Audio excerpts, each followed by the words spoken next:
Today I'll show you a ridiculously simple system for talking to a woman that will do two things at once. It will protect you from getting attached to the wrong women, and it will naturally trigger the right women to invest in you and slowly fall for you. At first, this method may seem almost too simple. You might think, no way it works like that. But listen until the end. There are nuances. The first step: you take exactly one day, 24 hours. It doesn't matter whether you just started messaging or you've already met a few times. Within those 24 hours, you create 100% clean calibration to everything she does. Meaning this: if today is Monday and she finds it natural to text you first, then you also text her if you want to. If she finds it natural to express something emotional, say something sweet, then you mirror it on that same day, not tomorrow. This is important. And the same goes in reverse. If she takes 2 hours to reply to you, you also take 2 hours before replying. It does not matter why she delayed. It does not matter what her reason is. You match it. If she doesn't text first, you don't text first. If she delays, you delay. There is only one correction. This rule does not apply to arranging dates or initiating closeness. Those things are done by the man. Nothing wrong with that. It doesn't break the system. Here's why this works. When you do it correctly, you're creating a positive reinforcement loop. I once posted a video where I mentioned the 70-30 attention balance, and people went crazy trying to calculate numbers. Men started acting cold, pretending they don't care, forcing aloofness, trying to show the woman that she's not important. But that only confuses her. She doesn't understand what you want. She doesn't know how to respond. It just makes her feel you're unsure of yourself or playing games. With pure calibration, everything is clear. There is no game. There is no neediness. You cannot break the balance if you're calibrating honestly, even in the hardest situations. What makes this system tricky is that it demands a high level of sensitivity from the man. You become very aware of her behavior, of the rhythm, of the flow. It's a great practice, a real challenge. It trains you to be a careful observer instead of an emotional reactor. From one side, you can't overinvest. From the other, you create steady, positive reinforcement. You show interest without chasing. You match her energy without pretending. But you may ask, wait, Max, isn't this a weak position? There's one very important addition that fixes this concern. Imagine a scale with two sides. Calibration is one side, but the other side is what gives you power. In any text conversation, you should be the one who ends it. In any phone call, you are the one who wraps it up first. When meeting in person, you are the one who limits the time and ends the date. Same with calls. You don't drag them out. And here's one more detail. You don't need to do it every time, maybe once every 2 or 3 calls.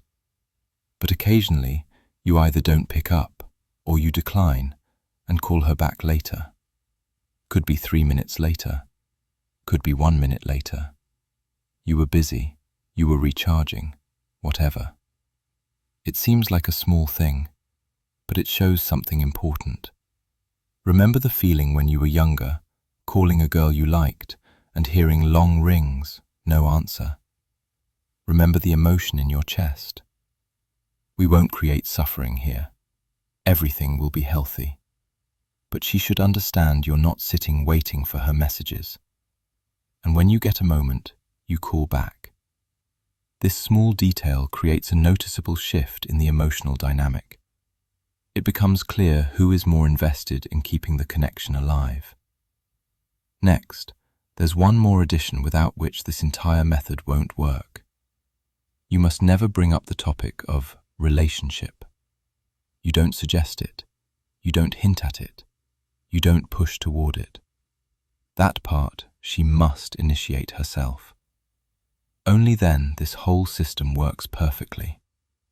If you don't believe this works, test it. Really, just try it.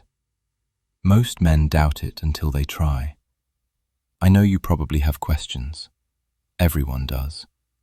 But the point is, you must experience it before questioning it. Most men, when they try managing balance, start acting. They imitate importance. They pretend to be busy. They try to look more confident than they are. That never works, because pretending is the opposite of strength. I wrote down something important. Let me explain it this way. To operate from real power, you must match 4 simple criteria. These have nothing to do with the woman. They come from your lifestyle and your mindset. First point, your time must be valuable to you. And I don't mean, yeah, I've heard that before. I mean, do you actually value your time? You can check this easily. Write 2 columns. Column 1, time you waste.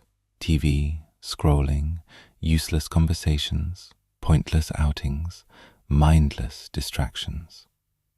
Column 2, time you use. Time invested into bettering your life, your goals, your growth. Only a man who truly values his time can operate from strength. You cannot fake this. You cannot convince yourself if it's not real. Second point, the power of choice.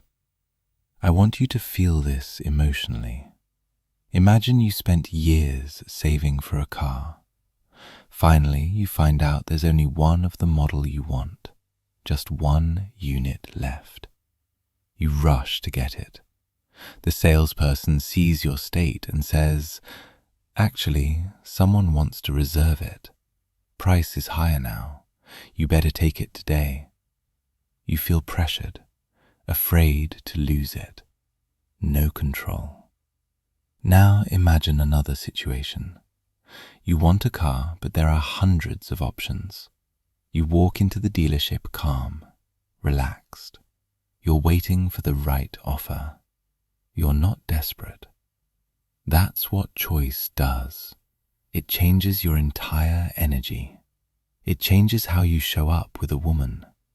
A man who values his time and knows he has options walks into interactions with a completely different state.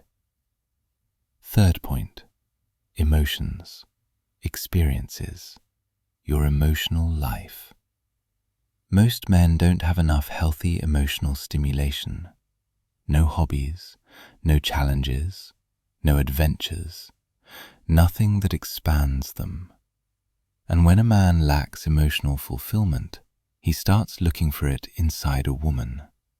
That's the beginning of obsession, the beginning of emotional dependency. He meets a woman, just one, and suddenly she becomes the center of his emotional world. He checks her page, thinks about her in the car, listens to music and imagines her. He creates fake emotional intensity, and that's a disaster. Strong emotions should come from life, not from your imagination about a woman. Never use a woman as your source of emotional stimulation. Build your experiences outside of her. Then you won't attach to anyone too quickly. Fourth point, the hero need. Almost every man has a part inside him that wants to be a hero, to do something noble, something meaningful. But many men don't know where to use this energy, so they pour their heroic instinct into the worst place, trying to save a woman, trying to fix her, change her, heal her, carry her emotional weight. I've seen this in hundreds of consultations. The man makes the woman his mission. Her emotions become his life purpose. He's ready to sacrifice anything just to help her. But this instinct should be used in a different part of life, not here. Find a mission where your strength is needed, where your effort matters.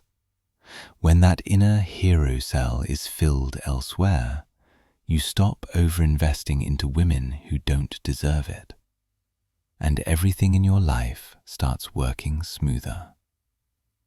So here you go, a short, practical set of recommendations. Pure calibration, balanced initiative, valuing your time, having choices, building real experiences, using your heroic energy in the right place. Try this system. Test it. Don't overthink it. See how differently women respond when you operate from calm strength. Thanks for watching.